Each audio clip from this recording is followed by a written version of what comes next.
Welcome to 1 Minute Wins with Dr. Dana Martin, the podcast where intentional growth meets practical leadership. One quote, one lesson, one action to help you lead yourself and others better. Let's jump in. Welcome back to 1 Minute Wins. I am Dr. Dana Martin, and today, 1 Minute Wins number 60, Curiosity Wins. I'm curious how many people have been waiting for number 60 since number 59. A little bit of a break there, but definitely needed. Sometimes we need to take care of ourselves. This show, though, is about intentional growth and leaders who stay sharp, stay relevant, and stay effective. And today's episode, 1 Minute Wins number 60, which goes along with 1 Minute Wins, take control of your growth journey 1 minute at a time. You can find that on Amazon.com. So let's start with this one truth that we all know and sometimes we like to ignore, and that is the moment you think that you know enough, you stop growing. Curiosity isn't optional in leadership, it's essential. And our quote that we're basing all of this on today is William Arthur Ward's quote of curiosity is the wick in the candle of learning. And I love the comparison of learning being a candle. No curiosity, no growth. No growth, no leadership. So today we're talking about why curiosity fuels discovery, fuels innovation, and better leadership decisions. So curiosity fuels discovery and innovation. If we break that down, what does that really mean? It means that curiosity asks better questions.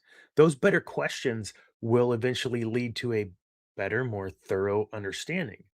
And then the understanding drives better decision making. Leaders who lose their curiosity, they begin to do things like assume they know the answer instead of ask.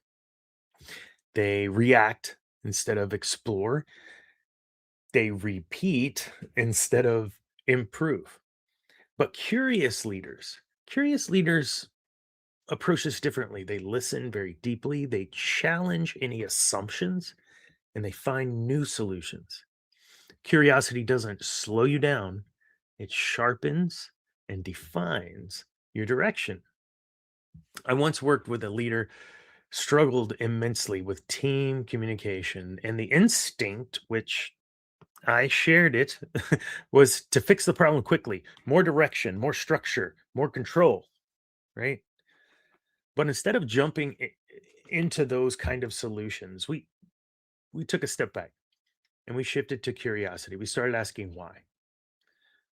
What's getting in the way? If something is in the way or you can't identify what's in the way, what is blocking you? And what do you need from me to remove that block? Is there anything that you believe I'm missing? These are the questions that created more dialogue. And those answers that we received in those questions, from those questions, that changed everything. So the issue wasn't like, was the team performing? Were they working hard enough? Of course they were. It was clarity, it was alignment. Curiosity uncovered what all of our assumptions had hidden. Oh man, I'm sure that resonates with at least one person listening. Here's a little bit of research, as always, to support this. Study published by Harvard Business Review found that leaders who actively demonstrate curiosity are perceived as more competent and build stronger relationships. And teams led by curious leaders are more innovative and better at problem solving. We live in a world where critical thinking and problem solving is almost a commodity. And additionally, this research also shows that curiosity increases engagement and improves decision making by reducing bias.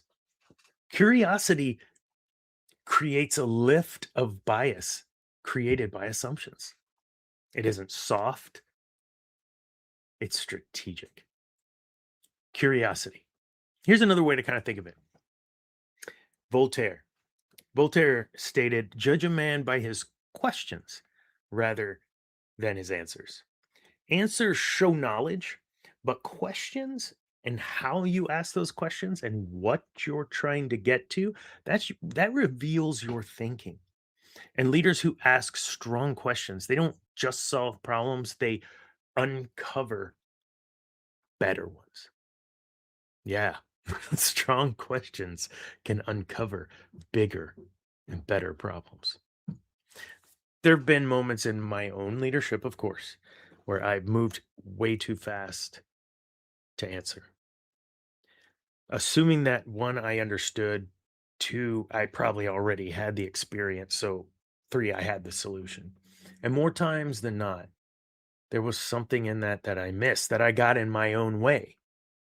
But when I stepped back and I slowed down and I leaned into curiosity, asking just one more question, just one more, and I listened and leaned in just a little longer, the outcome changed and improved. Curiosity didn't make me weaker as a leader. Asking questions did not reveal some sort of hidden vulnerability. It made me more effective. Here's how leaders can build curiosity into their everyday approach. Number one, ask one more question than you normally would. Don't settle for surface level answers. And if you have to dig deep that very first or second time, dig deep. Number two, challenge your assumptions. What are you treating as a fact that may not be? Number three, listen without preparing your response. Understanding comes before reply formulation.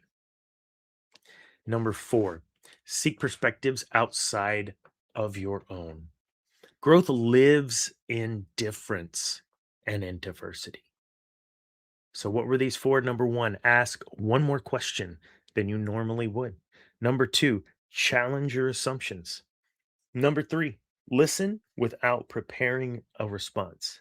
And number four, seek perspectives outside of your own. Curiosity is it's a discipline, not not just a personality trait. And here's what you need to ask today. What question do I need to ask today? Not I'm looking for a specific answer and so I need to formulate a question to get to. Hmm, what question have you been avoiding asking? So the next step, very simple, seek one answer that expands your perspective today. And how do we get to it? By asking one more question. Ask it, listen fully without already trying to reply. Apply what you just learned, and curiosity will turn information into insight.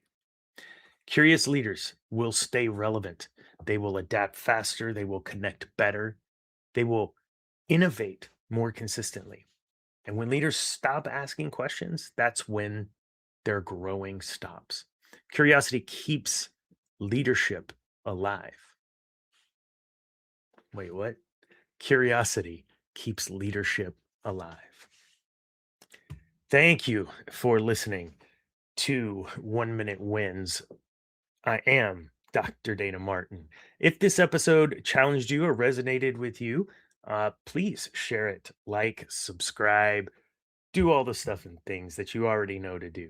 But you'll find more information about me over at dmilm.com. And don't forget about the 1 Minute Win book series out now. On book series, book one, volume one, 1 Minute Wins. Take control of your growth journey 1 minute at a time. I think that's it for today. Always remember, be the example.